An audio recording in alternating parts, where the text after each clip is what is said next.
Thanh Thao, and I have been practicing Buddhism, I would say, for the last 22 years.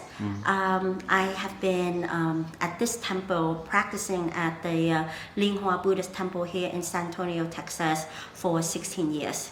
16 years, wow, that's amazing. For someone who's just kind of inquiring and questioning about Buddhism, what is kind of a summary of what Buddhism is? Good question, and also a very hard question, because Buddhism is so deep. There's just a lot teaching to it. But for like a beginner, that comes and inquire about Buddhism, I really try to keep it very simple, and just introduce Buddhism in a way that you can connect with. In a sense that Buddhism teaches us that we are responsible for our thoughts and action. That is, and through the law of karma. In essence, what that means is that each of us, through our thoughts and action, produces, the action that we put out there, right? The energy that we put out there in the world, right? And so there's not an higher being or that somehow doesn't like you or somehow brings in this external issues or when it arises, anything like that. Everything that we do, we have the power to control our thoughts and mind, and that in essence will will change the way the things that happens to us in life. So we have control of ourselves, of our own life. So I normally just stick with that because I feel like that message resonates with all of us, regardless of who we are in life, whether you're rich or poor, you're a man or a woman, or it regardless. Every one of us, struggle to find happiness, the meaning of happiness, and a lot of the time we seek outside. But with Buddhism, it tells us no, happiness is internal. Concentrate on your internal. If you can control your thoughts and your action, that will help produces happiness within yourself. It's not happiness is not something that another person can give you. It's only something that you can seek and within yourself. So absolutely, that's awesome. So I guess the big question, for most people is like, we're put here on this earth, and we obviously all experience suffering. So like, what is the meaning behind it? Why do we exist? And what does Buddhism teach us about how do we find meaning in our lives, in a sense? That is a very good and deep question. So and that's something that I also seek. I remember when I was younger, in my teen years, that's something I've always asked, like, why am I here? What's my purpose in life? Why am I here? And as a child, I'm like, well, why in the world did I might keep? But it's just so weird. That question always just arises, and then that's when I started to to read more, and I wanted to learn about all different religion. It wasn't just Buddhism. I took world religion in high school and continue to take world religion in college as well, and just really expose myself to all different type of religions out there in this world. And Buddhism resonates with me in the aspect that it explains the reason why we are the way we are in this world. Why is it that we are so different? Why is it that I'm born as a woman versus you born as a man? What's the reason for that? Why is it that I'm born in this country versus somebody else that is born in Africa and is starving? It makes no sense. And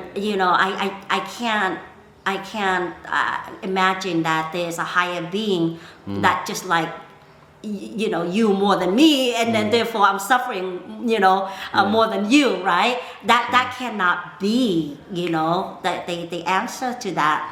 And so in Buddhism is explained that, again, it's because of your thoughts and that your action produces this karma. So karma in the West, when you hear the word karma, typically it have a negative connotation to it, but no, it's not. Karma is not something that negative. It's both negative and positive. When I say a good thing to you, hi, good morning, Fabrice, right? Morning. What does that produce?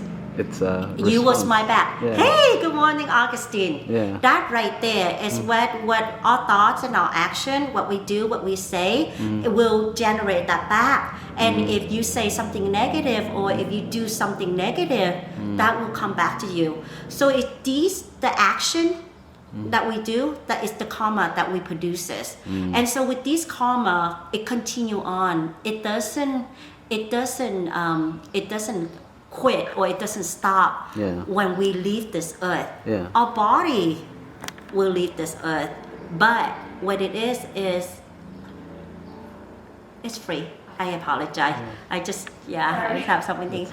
We there are some books that we allow gift to people that comes to the temple, and so where was I? So karma, it's those karmas, those action that we produces that stacks up. That really stacks, and that will continue even when we pass away. Our body might leave this earth, but that karma, that change karma, will continue. And then what it does is it produces, it manifests, and then you come back to earth. You come back to, not necessarily to earth. In Buddha, that's why this topic is so vast, is because when we believe in reincarnation, right? So because of that karma, when you reincarnate, it could be in the form of a human again, coming back to earth as human again, or it could be through the animal realm. That's something we recognize. They are animals, right? So, or it could be in the realm of hell, in the realm of heaven, or in the realm of the angry ghost. So they're different realms that we can reincarnate in. But that again is our karma. Okay. That leads to that. I resonate with that. Your actions have reactions. Correct. That's true. So there's consequences. Exactly. But when we get into the idea of incarnation, what does Buddhism tell us about the idea of like the spiritual realm? Is there a God out there, or is it just like is everything in a circular kind of motion, and is kind of everything repeating itself? Is there like a sort of creator like in the other religions? I guess do we ourselves become gods, like Siddhartha Gautama? Like, did he get enlightened and become a sort of higher being? Like, how do we connect the spiritual realm with the physical realm where we are at? Like, is there a God? Is there not a God? Like, how does Buddhism kind of experience all that? So good question in that regard. So when I talked about realms, right, I mentioned earlier, there are the 6 realms. So you have the realm of the like the hell realm, and then the angry ghost, and then the deity, and then you have the human realm, the animal realm, the human realm, and then heaven realm. Okay. So that those 6 realms are kind of like where it's kind of like a continuous to where we can go. But then there are higher realms than that, which is like Buddha, like the Bodhisattvas, and then Buddha. So those realms are just with those realms, it's just so high to where there's not a physical sense on how to explain it. Those realms is just where when Siddhartha, when he enlightened and became the Buddha, basically what it is that he's able to exist is to exist is like a source of energy to exist, but there's like really no you can't explain it in words in that say. It's just it's the truth. It's a manifestation of in the universe to where but the sixth round that I mentioned is something where it's almost like, okay, as a human we can understand a little bit more. So like I mentioned, karma will produce, so like the heaven round, when in life, how do we get to heaven, right? Those are the people that in life does a lot of charity, that just give, that doesn't live a selfless life, that just so but then again, it's not easy like to take to those kind of level. It could take like many lifetime accumulation karma, many lifetime in that regard. But and then there's also the round of, let's say the lowest is the round of hell, right? And those are people that basically do a lot of negative things like kill people, or there's the round of animal, and then of course there's the round of human. With the round of human, it's half and half. There are karma that you produce that are bad, but not so detrimental, not to where it's gonna just take you to hell, right? Makes sense. But then there you also, it's a gray area. As human, we kind of like, we have the shade of the time when we can make mistake, right? Not produce not so good karma or not action, but then we also at the same time produces a lot of good action as well. And so it's a balance of both world in that regard. So and so that's how in reincarnation, that's how I resonate to that, because it makes sense, because it's through the karma that when, let's say when we come back to human realm, okay, maybe it's something that I did in my past lifetime, that why when I come back here I'm in the form of a female form. Or I was born into this family, I was born into this country. Versus it's because of what I produces, my karma, what that led to my futures karma. Makes sense. So, I like that there's a form of justice, and there is, and that makes sense. I mean, even through the law, the eyes of the law, of the human law, right? There's always even justice, it's imperfect, it's not perfect, but there are laws that we obey by, and when we stray from that law, there are consequences. Absolutely. That's just when we talk about in the form of karma, that's exactly what that is. And with karma, it's a universal thing. Regardless of whether you believe it or not, it still applies. It still applies. Just like the stove, when it's hot, and you touch it, you're gonna get burned. As a baby, a toddler, you might not know that's hot. You might not believe it because you just never experienced. But if you touch it, guess what? You're gonna get burned. That's universal. Whether you believe it or not, or whether you acknowledge or you know about it, regardless, it still applies. Okay, that makes absolute sense. So for someone who wants like some practicals on, just on how to control yourself and control your mind, what are some great practicals you can give everybody to just put into practice? Meditation. Meditation is really, I mentioned to you earlier, within Buddhism, there are 3 different traditions. One is we call the Mahayana tradition.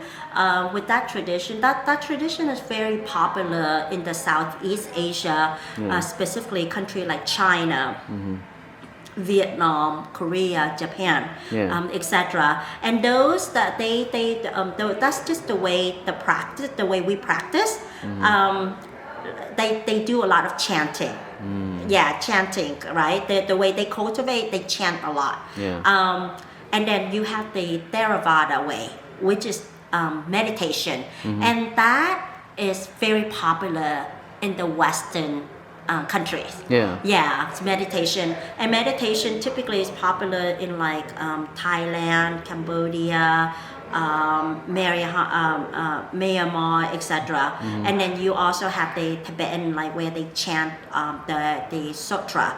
So with the three different traditions, it's not like we believe in different things. No, we still believe in the Buddha. We still believe in the teaching of the Buddha. The message and the principle are the same. We believe in the same thing. Just the way we practice is different. So I mentioned earlier, I used the example of when we are a group of us friends, right?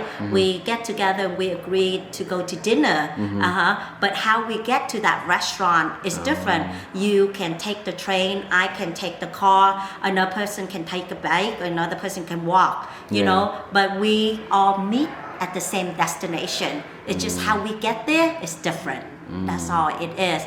Yeah, so as I mentioned, meditation, the Theravada teaching or meditation is more popular in the West.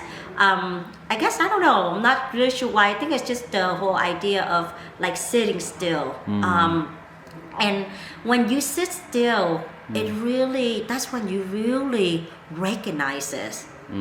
That our mind are like monkeys. It jumps around. You can't control it.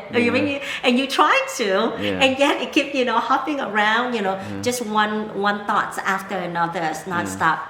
My apologies. Sorry. That's okay. 12. Yeah. So that's when we really recognize that, okay, we really don't have control of our thoughts. And we don't know that because for us, we live in such an active and fast-paced world now. So we don't stop. We rarely stop and listen to us, to our body, let alone our mind, right? And when we stop it, when we sleep. Sometimes we can't even sleep. Right. And exactly, how busy we are. We really don't have time to ourselves. But it's amazing if we can just take out a minimum at a brand new practitioner who never done it. I always say start with 5 minutes, 10 minutes, and slowly increase your pace. As you get more comfortable with meditations and can sit for a longer period of time. But that's when you really recognize your mind. And why is it important for us to recognize our mind and control our mind? Who cares, right? No, it makes a difference because, and this is something as a practitioner for a long time, I definitely can attest to how it has impacted my own personal life. Is that when we can control our thoughts and our emotion or our mind, we are more mindful. We become more mindful of what we say, of what we do. Because before, when you don't have control of it, someone says something negative to you or it bump into you, automatically reaction, you get upset. That's true. You get upset. But now those kind of things, you become, when you're more mindful of your thoughts and action, things like that, instead of being like upset and get angry or lash out at that person, you just you let it go, or you look at it in the way you react is more in a calmer and peaceful manner, and it's almost like you hold back on those reactive like tendency, and when you hold back, then you have more room to select how you react to it. Whether you react in a negative or positive manner, or how you can turn those thoughts. You can turn your thoughts, And so I personally feel that because, I grew up, I'm an Asian, my family migrated from Vietnam to the U.S. when I was 10 years old. So I grew up in the U.S., but I entered the workforce as a young age. I became a manager. I was in hotel management. I became a manager when I was 21 years old. So it was a very high stress. It's a lot of responsibility. It's a lot of responsibility for being that young, a lot, and it's a 24 hours operation industry. Just a lot of very stressful, managing people, dealing with guests, just the, overall. And then so my temper, I was very short temper, very and very aggressive, because that's the environment where I was competing with my colleagues who like 99% were male, and so I became just a very aggressive person, and at some point I recognized this is not me, this is not who I want to be, and this is not something I want to continue, life. And so when I start practicing meditation, it really helps calms me. Okay. Yeah. So that's something I can definitely attest to as a practitioner. Yeah. Yeah. You have sold me on meditation. I think I have to start trying it. Start slow. And it's not anything magical. People would think that, oh wow, this is gonna solve my. No, it's not. It's nothing magical or anything to it. It's something that starts slow, 5 minutes, 10 minutes, slowly increase. But the longer that you sit, the longer when you recognize your mind, it really brings that stillness in you, and it's almost like medicine to water to it's like and we have to invest in ourselves. We live in an age to where as I was talking to my spiritual friend sister earlier, at our age of 40, 50, I'm noticing more and more people now are having stroke. We just had a friend recently, 50, just had a stroke and passed away in 24 hours. And so now I'm recognizing that is the result of fast-paced way of life, where we don't even have few minutes of ourselves in our daily, and so with a lot of stress and that we apply to our life, it's just our body, that's the result, the conclusion is our body is suffering. It's not our mind that's suffering, our body and all of that. So but with meditation, like I said, it will help. I understand that idea. Stress definitely wears on your body. So, if you could like broadcast one message to the entire world, like one meaningful message, what would you tell everyone? Again, the theme is that resonate, I think, with everybody is that we are a master of our own destiny, through our thoughts and action. It's not something, whatever, we cannot control other people. We cannot control any external things that happens to us. We really can't. True. But what we can control is how we react to that. When things come, comes to us in life, sometimes it's positive, sometimes it's not so positive. How do we deal with that in those times? It define us in those moments. Define us whether or not we are at peace or we are happy or not. There are times when we live in a world where there's so much suffering, and we suffer as well, through the stress of our daily life. Because sometimes when we think of suffering, it's just something like so big, like I'm physically suffering. No, the suffering could be when we feel tired, we're suffering. That's true. When we are stressed, because we're overworked, that's suffering, right? There's those kind of things we don't recognize, but we suffer every single day, but it's us that is really. And so when they say, to end suffering, it's within us control to do that. It's just a matter of we need to rewire you know, our brain and the way we live our life. We need to slow down. Yeah. We need to have time for ourselves, Yeah. you know, dedicate 10-15 minutes, you know, daily, whether it's in the morning or at night. I typically find that in the morning is better to kind of just start out the day fresh. Yeah. I meditate for 15 minutes, sometimes 30 minutes, and then get out the door. Because I'm already, you know, like refreshing my mind, my thoughts, you know. I'm already watering that positive seed. Yeah. And then I can go out, and have that. And that's all I wish that we can slow down and really invest some time in ourselves, you know, through the practice of meditation, and that will help really for us to be more mindful, more thoughtful of our thoughts and our action, and therefore, you know, produces better, more positive energy in our life, and that will internally help us be more at peace and be happy. Wow. Augustine, you've been fantastic. Thank you so much for doing this interview. Thank you so much for your time today. I hope that helped. I can only speak to everyone from a point of a practitioner. Yeah. I'm no way like, you know, an expert or anything in Buddhism. It's just how, you know, with the last 20 years practice Buddhism, how it helped me. And that's the only thing I can share with you and everybody else. Thank you so much for your time today. Thank you. All right. Wow.